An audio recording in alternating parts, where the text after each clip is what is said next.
매일 아침 우리가 너무나 당연하게 이용하는 지하철, 이 공간이 누군가에게는 아주 절박한 투쟁의 현장이 되고 있습니다. 바로 전국 장애인 차별 철폐연대, 그러니까 전장연의 출근길 시위 이야기입니다. 이 시위는 장애인의 이동권과 생존권이라는 이 묵직한 화두를 우리 사회 한복판으로 끌어왔지만 동시에 수많은 시민들의 출근길을 막아서면서 거센 논란의 중심에 섰습니다. 그래서 오늘 저희가 던질 질문은 이겁니다. 전장현의 지하철 시위, 과연 수십 년간 묵살된 권리를 찾기 위한 마지막 외침일까요? 아니면 선량한 시민들의 일상을 볼모로 잡는 좀 과격한 투쟁일까요? 저는 이 시위가 우리 사회가 외면해온 이들의 생존을 위한 불가피한 몸부림이라는 입장에서 이야기해 보겠습니다. 네. 저는 그분들의 목적과 그 절박함에는 깊이 공감합니다. 하지만 그 방식에 대해서는 솔직히 동의하기가 좀 어렵습니다. 시민들에게 직접적인 피해를 주면서 사회적 갈등을 키우는 방식이 과연 문제 해결의 올바른 길인지 그 관점에서 문제를 제기하겠습니다. 제게 이 문제는 왜 하필 지하철인가 이게 아니고요. 왜 지하철이어야만 했는가로 보입니다. 이건 그들이 선택할 수 있는 정말 마지막 카드였습니다. 2001년부터 장애인 이동권 투쟁은 시작됐습니다. 버스에 쇠사슬을 묶고 국회 앞에서 삭발하고 단식하고 삼보일배까지 했어요. 정말 평화적이고 합법적인 테두리 안에서 할 수 있는 건 다 해봤습니다. 그런데 세상이 주목했나요? 아니요. 아무것도 바뀌지 않았습니다. 그러다 2021년 출근길 지하철을 멈춰 세우니까 비로소 세상이 쳐다보기 시작한 겁니다. 언론이 주목하고 정치인들이 움직이고 그제야 장애인 권리 예산이라는 단어가 공론장이 된 거죠. 이건 좀 불편한 진실입니다. 핵심은 아주 간단해요. 구조적인 차별과 터무니없는 예산 부족. 우리나라 전체 인구의 5.2%, 그러니까 20명 중 1명은 장애인입니다.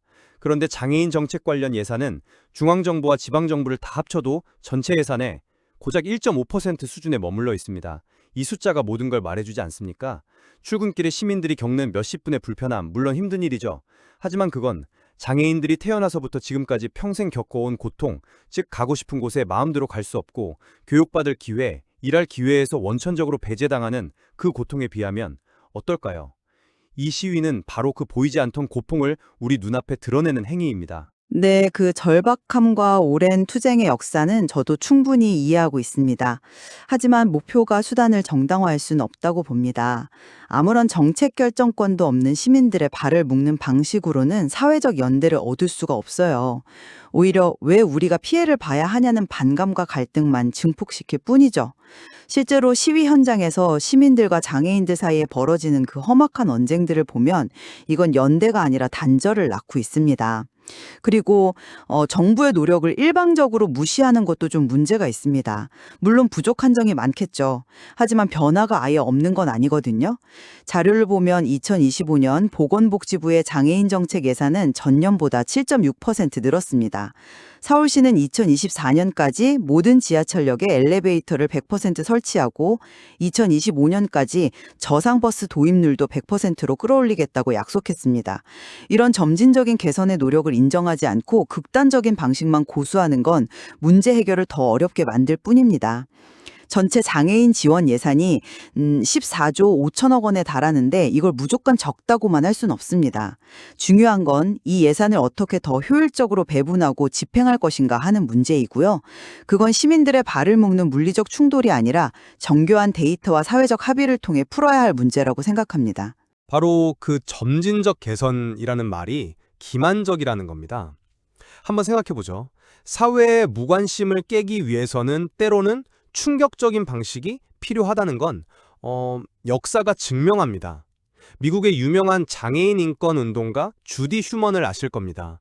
1970년대에 그녀는 뉴욕의 심장부인 메디슨 애비뉴 한복판을 휠체어로 막았었습니다. 그때도 당연히 시민을 볼모로 삼는다는 비판이 있었죠. 하지만 그 투쟁이 있었기에 미국 사회는 장애인 차별금지법을 만들 수 있었습니다.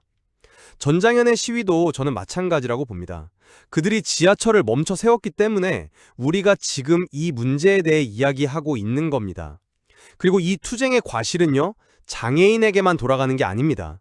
이분들의 투쟁으로 지하철에 엘리베이터가 설치되고 저상버스가 도입되면 그 혜택은 유모차를 끄는 부모, 무거운 짐을 든 노인, 다리를 다친 사람, 즉 우리 사회 모든 교통약자에게 돌아갑니다.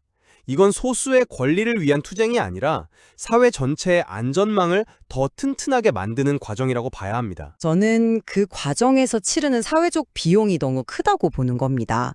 말씀하신 주디 휴먼의 사례는 분명 의미가 있지만 시대적 배경이 다르지 않습니까? 지금은 대화와 타협의 채널이 그때보다 훨씬 많다고 생각합니다. 그런데 지금 상황을 보면 서울교통공사가 전장현을 상대로 교통방해 혐의 등으로 수차례 형사고소를 진행했고 심지어 수억 원대 손해배상 소송도 걸려 있습니다.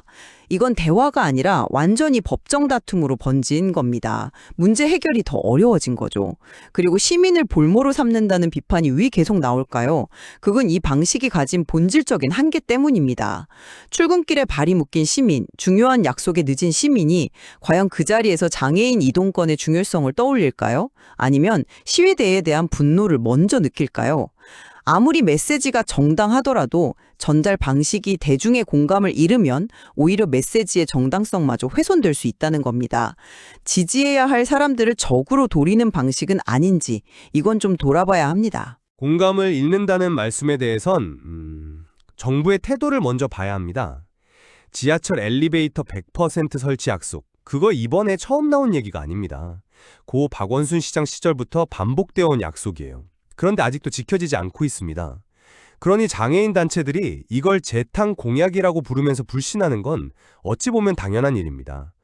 당장 휠체어를 타고는 집 밖으로 나갈 수 없는 사람들에게 2, 3년만 더 기다려달라고 말하는 건 그들에게는 실질적인 해결 의지가 없다는 증거로 보일 수밖에 없죠. 예산 증액도 마찬가지입니다. 그 속을 들여다봐야 해요. 잠깐 이 숫자를 보시죠. 정부가 장애인 정책에 14조 5천억 원을 쓴다고 하니 굉장히 많아 보입니다. 그런데 그 돈이 어디에 쓸까요? 거의 80%가 돌봄, 소득 지원, 시설 지원에 집중되어 있습니다. 이건 장애인을 그저 수동적인 복지 수혜자로 머물게 하는 예산이라는 겁니다. 정작 장애인이 사회에 나와서 일을 하고 자립하는 데 필요한 근로지원 예산은 고작 7.7%에 불과합니다. 이 예산 구조 자체가 장애인을 사회의 동등한 구성원이 아니라 보호와 시혜의 대상으로만 보고 있다는 명백한 증거 아니겠습니까? 그 지적은 상당히 중요하다고 생각합니다. 예산의 구성을 면밀히 살펴봐야 한다는 점에는 저도 전적으로 동의합니다. 하지만 그게 한제 정책 방향이 완전히 잘못되었다는 뜻은 아니라고 봅니다. 점진적 변화의 가치를 인정해야 합니다. 2025년 보건복지부 장애인 정책 예산만 봐도 5조 4,533억 원으로 전년보다 3,857억 원이 늘었습니다. 이건 분명한 진전입니다.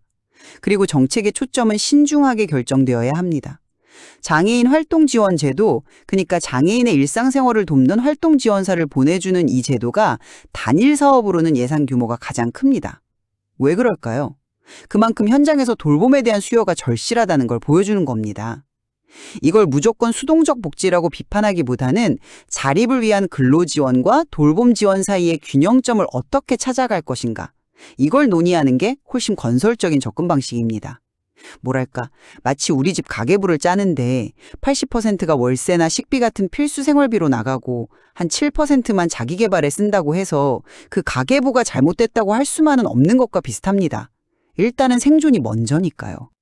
근로소득이 생기면 기초생활수급 자격이 박탈되거나 장애수당, 연금 같은 지원이 깎입니다.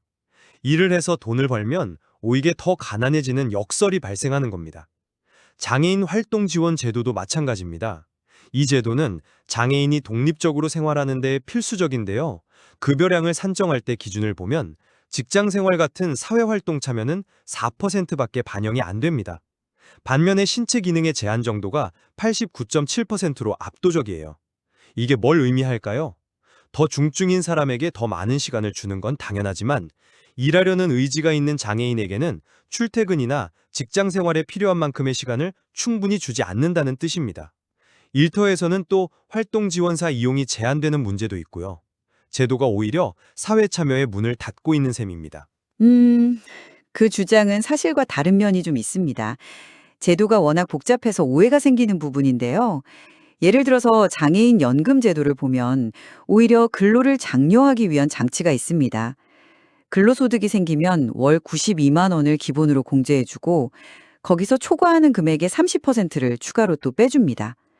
다른 소득이 없다고 가정하면 월급이 약 290만 원을 넘어야 수급 자격이 완전히 사라집니다. 이건 우리나라 근로자 평균 임금에 가까운 수준이거든요. 소득 보전 제도의 취지를 생각하면 이건 합리적인 기준이라고 볼 수 있습니다. 물론 제도가 완벽하지는 않겠죠. 말씀하신 것처럼 직장에서의 활동 지원 문제처럼 개선해야 할 점도 분명히 있습니다.